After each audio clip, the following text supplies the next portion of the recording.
बिहार के पूर्व मुख्यमंत्री नीतीश कुमार के बेटे और बिहार सरकार के स्वास्थ्य मंत्री निशांत कुमार पीएमसीएच पहुंचते हैं और औचक निरीक्षण के दौरान पीएमसीएच के जो प्रिंसिपल हैं उन पर कार्रवाई करते हैं और कई गंभीर आरोप लगाते हैं और उनका ट्रांसफर भी कर देते हैं। जिस प्रिंसिपल को पीएमसीएच में तलाश कर रहे थे निशांत कुमार, वो प्रिंसिपल नरेंद्र प्रताप सिंह हमारे साथ है। पहले इनकी हालत देख लीजिए, ये इनका हालत है, इनके शरीर में इंजुरी है। बर्न बता रहे हैं कि इनको यहाँ जो है बर्न इंजुरी है, जिसके कारण ये कई दिनों से घर पर थे और इसकी भी सूद जो है स्वास्थ्य विभाग ने नहीं ली और इनका ट्रांसफर कर दिया। बात करते हैं सीधे नरेंद्र प्रताप सिंह सर से। सर, ये अचानक आप पर कार्रवाई हुई, आप क्यों नहीं मौजूद थे? मैं तो देख रहा हूँ, क्या आप वहां से हटने से पहले किसी को चार्ज दिया था आपने? मैं हमारे विभाग में सारी सूचनाएं जो भी है हमारे प्रिंसिपल ऑफिस को थी और हमारे ओएसडी सुनील कुमार वहाँ तैनात थे और मुझे इस उनके आने की कोई आधिकारिक और प्राधिकारिक स्वास्थ्य विभाग की तरफ से कोई पत्राचार, कोई सूचना मुझे नहीं थी। और मैं उसी के पहले रात, उसके पहले दिन भी हमने सेक्रेटरी साहब के साथ वीडियो कॉन्फ्रेंसिंग में बात भी की थी, हमारे इशू पर बात हुई थी। और शाम के समय मैं जल गया। मैं रात किस को दिन ये घटना घटी सर? जी, इंजुरी वाली घटना? ये इंजुरी वाली घटना निरीक्षण के कितने दिन पहले? निरीक्षण के ठीक पहले दिन, एक दिन पहले जी, एक दिन पहले। उसके बाद मैं बेड में चला गया और ये मेरा घर भी है जहाँ हम बैठे हैं, वहाँ मेरी क्लिनिक भी है और मेरे पिताजी और मेरे दादाजी भी यहीं रहते थे। हम लोग 5 भाई सब यहीं रहते हैं। ये मेरा घर भी एक क्लिनिक है जिसको कि बुरे ढंग से इस्तेमाल करते हुए कहा गया कि ये प्रैक्टिस कर रहे थे, तो मैं घर छोड़ के कहाँ जाऊँ? और अगर सरकारी गाड़ी लगी है तो मैं उस गाड़ी से आता जाता था।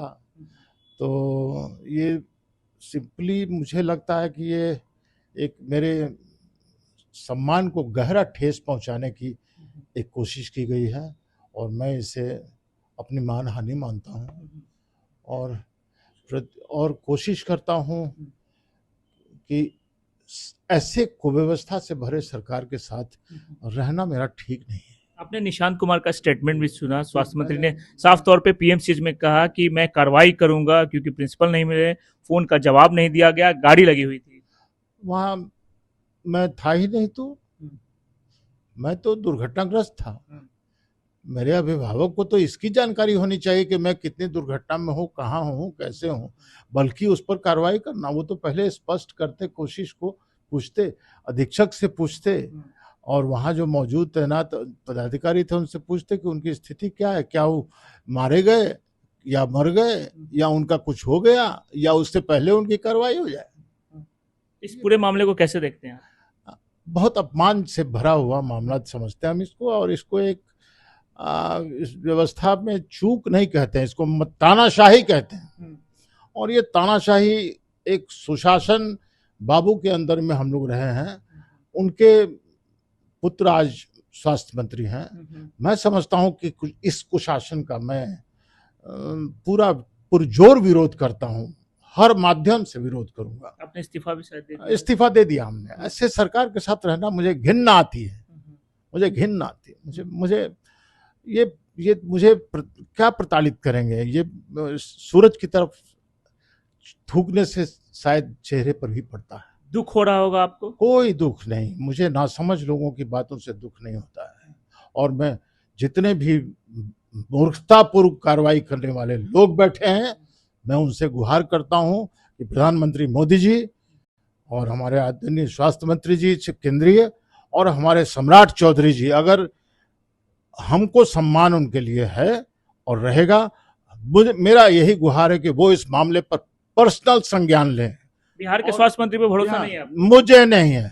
मुझे अपनी घटना को देखने के बाद ऐसा लगता है कि उन्हें अपनी विभाग के बारे में, गतिविधियों के बारे में भी अध्ययन नहीं है। उनको एक दुर्घटनाग्रस्त प्रिंसिपल के बारे में ज्ञान नहीं है, उस पर वो कार्रवाई कर रहे हैं। तो मुझे ऐसा लगता है कि ये जीवन हमारा नहीं है, ये उनका भी है। हमारे केयर टेकर वो भी हैं। मैं अगर प्रिंसिपल था तो मेरे केयर टेकर वो भी थे, वो भी पता करते कि दुर्घटनाग्रस्त व्यक्ति के अगेंस्ट हम कार्रवाई कर रहे हैं। कम से कम एक सौहार्दपूर्ण वातावरण। पहले सोकॉज भेजना चाहिए था। और सोकॉज भी पूछते हमसे और सैक कर दिया हमको साहब। अपमानित करते हुए। तो अब आगे क्या कीजिएगा? झेलेंगे, झेलेंगे, झेल रहे हैं, झेलेंगे। बिल्कुल। तो देखिए, इनकी हालत ठीक नहीं है। जिस दिन औचक निरीक्षण करने पहुंचे थे निषाद कुमार, उसके ठीक एक दिन पहले इनके साथ दुर्घटना घटी और ये बर्न इंजरी इनके शरीर पर है। इसकी सूचना सचिव जी को है, इसकी सूचना मनोज बाबू को भी है, इसकी सूचना कई अधिकारियों को हमने फोटो अपना व्हाट्सएप करके जला हुआ हिस्सा भी भेजा है। उनके व्हाट्सएप को देखा जाए, खोजा जाए, उनमें सारे भेजे हुए। सुप्रिंटेंडेंट को भी हमने अपने जले हुए हिस्से की फोटो भेजी है। अगर वो लोग इस बात को नहीं बताते हैं किसी को, तो कोई आदमी एक दिन के लिए तो दुर्घटनाग्रस्त होकर कहीं गिर ही सकता है। बिल्कुल। तो देखिए, इनका साफ तौर पे कहना है कि स्वास्थ्य विभाग के कई अधिकारियों को इसकी सूचनाएं थी। इन्होंने व्हाट्सएप पे भी अपना बर्न इंजरी का फोटो भी भेजा था। सचिव के साथ साथ पीएमसीएच के सुपरिटेंडेंट को भी इसकी सूचना दी गई थी, लेकिन उसके बावजूद भी इस तरह की कार्रवाई की जाती है इनके खिलाफ। तो कहीं ना कहीं से इनका साफ तौर पर कहना है कि ये तानाशाही है और इसके लिए प्रधानमंत्री और भी मामले हो सकते हैं। बिल्कुल, कई मामले इन्होंने बताई, कई मामले हो सकते हैं। मैंने बहुत सारे मामलों पर उंगलियां भी उठाई हैं और मैंने बहुत सारे मामलों पर उंगलियां उठाई हैं और मैंने कहा उसका नतीजा लग रहा है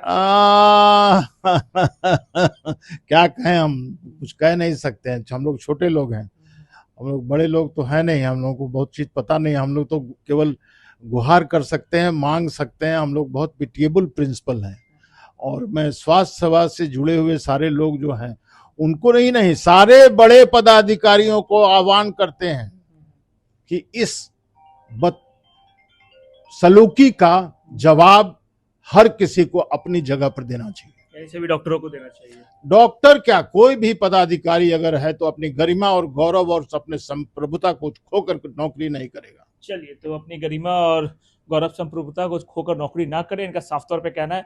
अब इनको उम्मीद बिहार के स्वास्थ्य मंत्री से बिल्कुल नहीं है। इनको उम्मीद केंद्रीय स्वास्थ्य मंत्री और प्रधानमंत्री नरेंद्र मोदी से है और फिलहाल इन्होंने इस्तीफा दे दिया है। आदरणीय मुख्यमंत्री जी से भी, जो सम्राट चौधरी है बिहार के मुख्यमंत्री, उनसे भी इनको उम्मीद है। लेकिन अब जो है इन्होंने इस्तीफा दे दिया। अब आगे देखना होगा कि इस पूरे मामले पर सरकार का अगला रुख क्या होगा। सुजीत कुमार।